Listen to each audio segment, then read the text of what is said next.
بسم اللہ الرحمن الرحیم والصلاة والسلام علی رسولہ الکریم وعلی آلہ وصحبہ اجمعین۔ جو بھی بہن بھائی بچے بچیاں سن رہے ہیں سب کو میری طرف سے عید مبارک ہو۔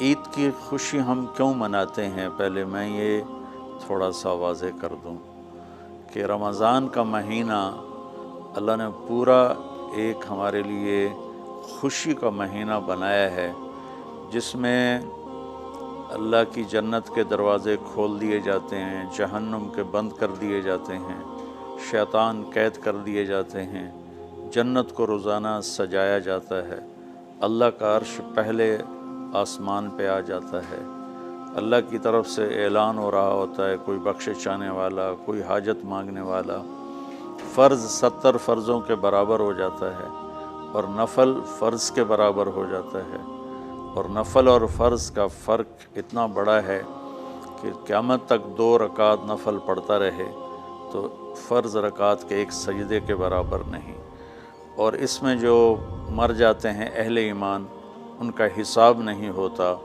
ان کو قبر میں منکر نکیر نہیں آتے، اللہ تعالیٰ ان کو معاف فرما دیتا ہے۔ اس طرح 29 دن رات یہ سلسلہ چلتا ہے، اور آخری رات پھر اللہ تعالیٰ اعلان فرماتے ہیں کہ میرے بندوں نے رات کو قیام کیا، یعنی تراویح کی نماز پڑھی، دن میں روزہ رکھا، تو میں نے اس پر ان سب کی بخشش فرما دی۔ تو اس خوشی میں پھر ہم سب مل کر اللہ کی بارگاہ میں شکرانے کے مل کر 2 نفل ادا کرتے ہیں اور اللہ کا شکر ادا کرتے ہیں کہ یا اللہ تیرا شکر ہے تو نے ہمارے گناہوں کو معاف فرمایا، جہنم کو ہم پہ حرام کیا، جنت کو ہم پہ واجب کیا۔ اصل تو عید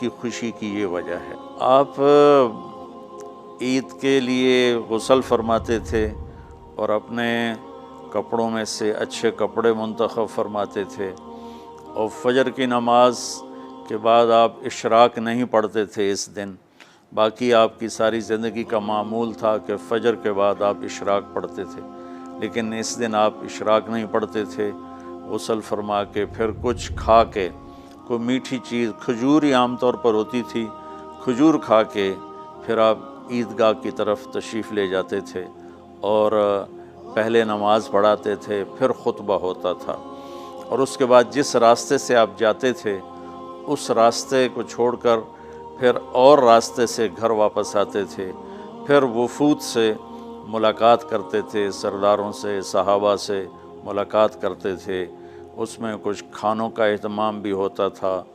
اس طرح ایک عام روٹین کی عید ہوتی تھی آپ کی، ملاقاتیں کرنا، کھانوں میں جانا اور اچھے کپڑے پہننا، سب کو خوشی سے ملنا، یہ عید الفطر پر آپ کا یہ معمول تھا۔ باقی جو اداسیاں ہیں، ڈپریشنیں ہیں، اس کی وجہ آپس کی محبتوں کا کم ہو جانا ہے، اور دنیا کی ایسی دوڑ جس نے اپنے آپ کو بھی بھلا دیا ہے، اور آپس کی نفرتیں ہیں اور آپس کے بغض، حسد ہیں، ان منفی جذبوں نے ہماری خوشیوں کو دھندلا دیا ہے، ورنہ رمضان کا ہر لمحہ خوشی کے لیے ہے، اور عید اس کی بھیک ہے، اور پوری زندگی اللہ راضی ہو رہا ہو تو خوشی ہی خوشی ہے۔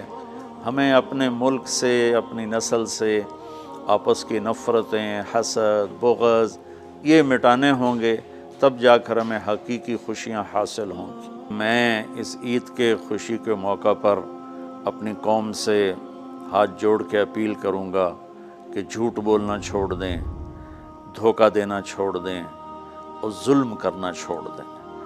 مذہبی نفرت نے ہمیں تباہ کر دیا، سیاسی نفرت نے ہمیں تباہ کر دیا، صوبائی قومی نفرت نے ہمیں تباہ کر دیا، آپس کی رنجشوں کی نفرت نے ہمیں تباہ کر دیا۔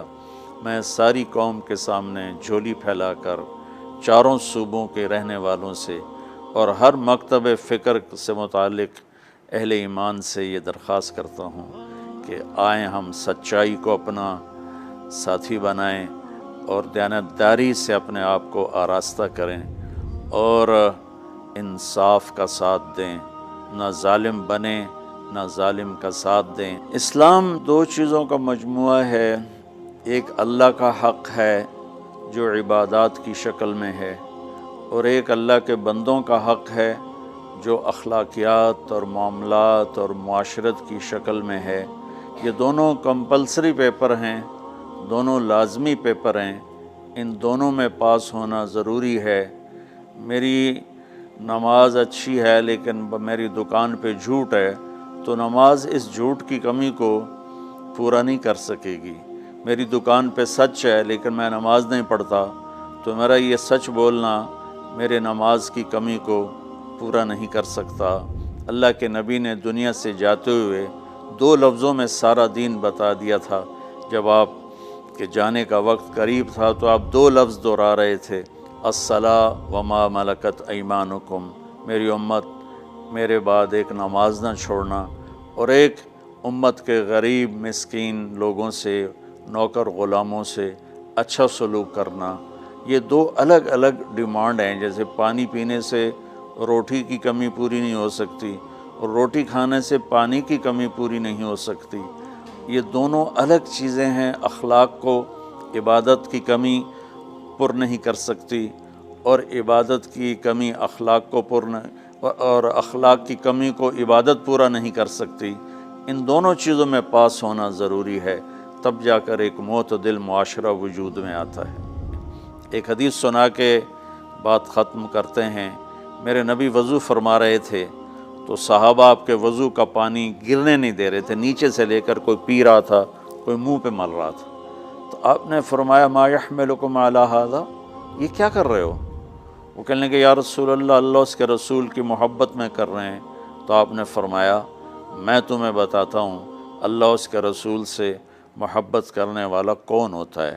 فَلْيُصْدِقِ الْحَدِيثَ اِذَا حَدَّثَ، اللہ رسول سے محبت کرنے والا وہ ہوتا ہے جو ہمیشہ سچ بولتا ہے۔ فَلْيُؤَدِّ الْأَمَانَةَ اِذَا تُؤْمِنَ، جو ہمیشہ امانت داری سے کام لیتا ہے، کبھی دھوکہ فراڈ نہیں کرتا۔ فَلْيُحْسِنْ جِوَارَ مَنْ جَاوَرَهُ، اور جو ہمیشہ اپنے پڑوسیوں کے ساتھ اچھا سلوک کرتا ہے، پڑوسی اپنے ہوں، غیر ہوں، مسلم ہوں، نان مسلم ہوں، وہ ان کے ساتھ اچھا سلوک کرتا ہے۔ یہ 3 نشانیاں ہیں عشق رسول کی۔